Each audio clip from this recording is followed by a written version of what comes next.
السلام علیکم ورحمۃ اللہ وبرکاتہ۔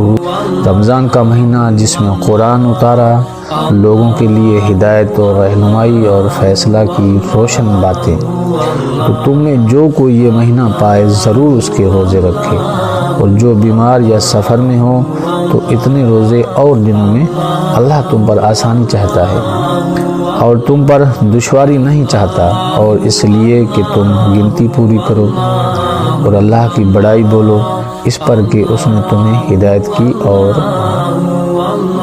کہیں تم حق گزار ہو۔ شہر رمضانہ، رمضان کا مہینہ، اس آیت میں ماہ رمضان کی عظمت و فضیلت کا بیان ہے، اور اس کے دو اہم ترین فضیلتیں ہیں۔ پہلی یہ کہ اس مہینے میں قرآن اترا، اور دوسری یہ کہ روزوں کے لیے اس مہینے کا انتخاب ہوا۔ اس مہینے میں قرآن اترنے کے یہ معنی ہیں، رمضان وہ ہے جس کی شان و شرافت کے بارے میں قرآن پاک نازل ہوا۔ مکمل قرآن کریم رمضان المبارک کی شب قدر میں لوح محفوظ سے آسمان دنیا کی طرف اتارا گیا۔ یہ اسی آسمان پر ایک مقام ہے، یہاں سے وقتاً فوقتاً حکمت کے مطابق جتنا اللہ تعالیٰ کو منظور ہوا، جبرائیل امین علیہ السلام لاتے رہے، اور یہ نزول 23 سال کے عرصہ میں پورا ہوا۔ عظمت والی چیز سے نسبت کی برکت۔ رمضان وہ واحد مہینہ ہے کہ جس کا نام قرآن پاک میں آیا، اور قرآن مجید سے نسبت کی وجہ سے ماہ رمضان کو عظمت و شرافت ملی۔ اس سے معلوم ہوا کہ جس وقت کو کسی شرف و عظمت والی چیز سے نسبت ہو جائے وہ قیامت تک شرف والا ہے۔ اسی لیے جس دن اور گھڑی کو حضور کو نور صلی اللہ علیہ وسلم کی ولادت اور معراج سے نسبت ہے، وہ عظمت و شرافت والے ہو گئے۔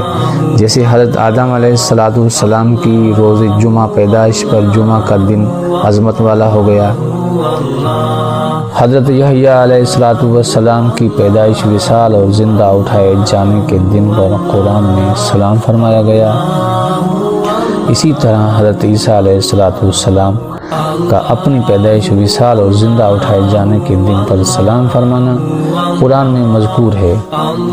اور حق و باطل میں فرق کرنے والا زیر تفسیر آیت میں قرآن مجید کی 3 شانیں بیان ہوئی۔ قرآن ہدایت ہے، روشن نشانیوں پر مشتمل ہے، اور حق و باطل میں فرق کرنے والا ہے۔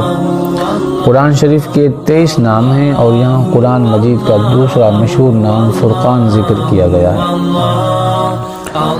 اللہ تم پر آسانی چاہتا ہے۔ اللہ تعالیٰ نے اپنی عبادت ہم پر فرض فرمائی، لیکن اپنی رحمت سے ہم پر تنگی نہیں کی، بلکہ آسانی فرماتے ہوئے متبادل بھی عطا فرما دیے۔ روزہ فرض کیا، لیکن رکھنے کی طاقت نہ ہو تو بعد میں رکھنے کی اجازت دے دی۔ بعض صورتوں میں فدیہ کی اجازت دے دی۔ کھڑے ہو کر نماز پڑھنے کی طاقت نہ ہو تو بیٹھ کر ورنہ لیٹ کر اشارے سے پڑھنے کی اجازت دے دی۔ 1 مہینہ روزے کا حکم فرمایا تو 11 مہینے دن میں کھانے کی اجازت دے دی، اور رمضان میں بھی راتوں کو کھانے کی اجازت دی، بلکہ سحری و افطاری کے کھانے پر ثواب کا وعدہ فرمایا۔ گنتی کے چند جانوروں کا گوشت حرام قرار دیا تو ہزاروں جانوروں پر پرندوں کا گوشت حلال فرما دیا۔ کاروبار کے چند ایک طریقوں سے منع کیا تو ہزاروں طریقوں کی اجازت بھی عطا فرما دی۔ مرد کو ریشمی کپڑے سے منع کیا تو 20 قسم کے کپڑے پہننے کی اجازت دے دی۔ اور غرض یوں غور کریں تو آیت کا معنی روز روشن کی طرح ظاہر ہو جاتا ہے کہ اللہ تعالی ہم پر آسانی چاہتا ہے، اور وہ ہم پر تنگی نہیں چاہتا، اور تاکہ تم گنتی پوری کرو۔ گنتی پوری کرنے سے مراد رمضان کے 29 یا 30 دن پورے کرنا ہے، اور تکبیر کہنے سے مراد یہ ہے کہ اللہ تعالیٰ تمہیں اپنے دین کے طریقے سکھائے تو تم اس پر اللہ تعالیٰ کی بڑائی بیان کرو، اور ان چیزوں پر اللہ تعالیٰ کا شکر ادا کرو۔